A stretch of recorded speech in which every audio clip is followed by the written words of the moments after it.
तर सतीश वाघ संतोष देशमुखांच्या हत्येवरून राऊतांनी फडणवीसांवर निशाणा साधलाय।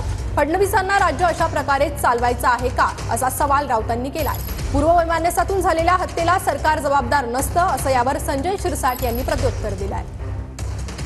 सतीश वाघ सारख्या एका उद्योजकाला उचलून मारलं जात आहे सकाळी मॉर्निंग वॉकला, आणि खासदार जेव्हा फोन करतात तिकडल्या पोलीस प्रमुखांना आणि त्यांचा फोन उचलला जात नाही, ही अत्यंत गंभीर गोष्ट आहे। देवेंद्र फडणवीस यांना हे राज्य अशा प्रकारे चालवायचं आहे का, हे त्याने एकदा स्पष्ट करावं। आम्ही त्या पद्धतीने त्यांना उत्तर देऊ।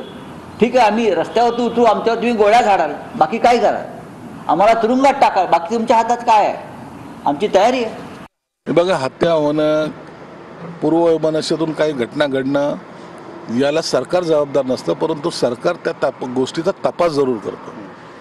काल जी हत्या झाली तातडीने त्यामध्ये आरोपी अटक केले, काही आरोपी अटक झालेले आहेत आणि सरकार या सगळ्या घटनेकडे गांभीर्यानं पाहतं।